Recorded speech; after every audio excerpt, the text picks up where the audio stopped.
दर्शकों, दिल्ली के सीएम अरविंद केजरीवाल की जमानत याचिका फिर से लंबित ही रह गई। बेचारे हर बार इस उम्मीद से आते हैं कि इस बार उनके महंगे वकील उनके लिए कुछ करेंगे, लेकिन हर बार ढाक के वही तीन बात होते हैं। केजरीवाल जेल से बाहर नहीं आ पा रहे हैं क्योंकि सीबीआई एक के बाद एक खुलासा कर रही है, लेकिन सीबीआई के दलीलों से केजरीवाल के वकील अभिषेक मनु सिंघवी को जबरदस्त मिर्ची लग रही है। दर्शकों, कोर्ट में तो गजब ही हो गया है। केजरीवाल के लिए सीबीआई ने एक ऐसे शब्द का इस्तेमाल किया जिसके लिए उन्होंने कभी सोचा भी नहीं था कि वो ऐसा भी सुन सकते हैं। कोर्ट ने साफ तौर पर कह दिया कि भाई, ये किसी भी हाल में ठीक व्यवस्था नहीं है। केजरीवाल को जमानत नहीं मिल सकती है, कथित तौर पर, क्योंकि फैसला तो लंबित ही रह गया। शायद कोर्ट को केजरीवाल के महंगे वकीलों पर भरोसा नहीं रहा होगा कि वो जो कह रहे हैं सच कह रहे हैं। केजरीवाल के वकील किसी भी हाल में ये साबित ही नहीं कर पा रहे हैं कि केजरीवाल एकदम सच बोल रहे हैं। क्या है पूरी खबर, बताते हैं आपको। दरअसल सीबीआई ने अरविंद केजरीवाल को दिल्ली आबकारी नीति मामले का सूत्रधार बताया। सीबीआई की ओर से पेश विशेष सरकारी वकील डीपी सिंह ने दिल्ली हाई कोर्ट में दलील दी कि एजेंसी ने केजरीवाल को तभी गिरफ्तार किया जब उनके खिलाफ ठोस सबूत मिलने लगे। सीबीआई ने कहा कि कई लोग सामने आने लगे जिनमें आप कार्यकर्ता भी शामिल हैं। उन्होंने कहा कि एजेंसी आप प्रमुख को गिरफ्तार किए बिना अपनी जांच पूरी नहीं कर सकती थी।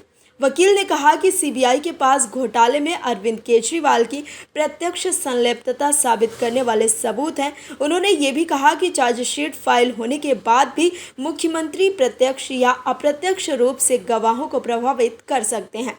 वहीं अरविंद केजरीवाल की तरफ से अभिषेक मनु सिंघवी ने दलीलें दी।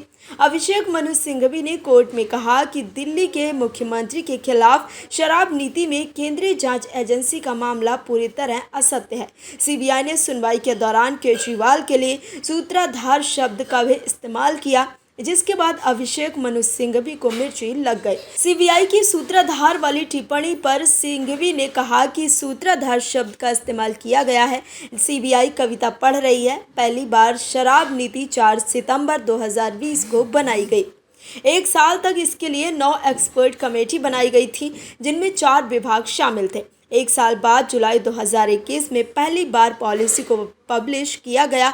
इसमें 50 से ज़्यादा नौकरशाह शामिल थे।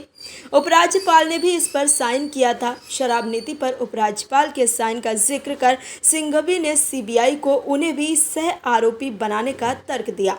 सीबीआई के वकील डीपी सिंह के तर्कों का विरोध करते हुए सिंघवी ने कहा कि मैं उपराज्यपाल को सह आरोपी बनाना नहीं चाहता हूं, लेकिन डीपी सिंह ने अपने तर्कों से उन्हें भी आरोपी बना दिया है। सिंघवी ने आगे कहा कि इस तर्क से तो मुख्य सचिव समेत 50 नौकरशाह को भी सह आरोपी बनाया जाना चाहिए। सिंघवी ने आगे केजरीवाल की जमानत पर बात करते हुए कहा कि आम आदमी पार्टी के नेता बेल की तीनों शर्तों पर खरे उतर रहे हैं। उनके भागने का कोई खतरा नहीं है। वो सबूतों के साथ छेड़छाड़ नहीं कर सकते और न ही गवाहों को प्रभावित कर सकते हैं। सिंघवी ने केजरीवाल की गिरफ्तारी को इंश्योरेंस अरेस्ट बताया और कहा कि उन्हें 3 बार जमानत मिल चुकी है। सीबीआई की गिरफ्तारी के खिलाफ केजरीवाल की जमानत याचिका पर दिल्ली हाई कोर्ट ने फैसला सुरक्षित रख लिया। वहीं सीबीआई ने मुख्यमंत्री अरविंद केजरीवाल और 5 अन्य के खिलाफ फाइनल चार्जशीट भी दाखिल की। तो देखा आपने कि कैसे सीबीआई के सबूत से सिंघवी तिलमिला गए हैं। Bureau report, OMH news. और भी वीडियोस देखने के लिए चैनल को सब्सक्राइब करें और बेल आइकन को दबाएं।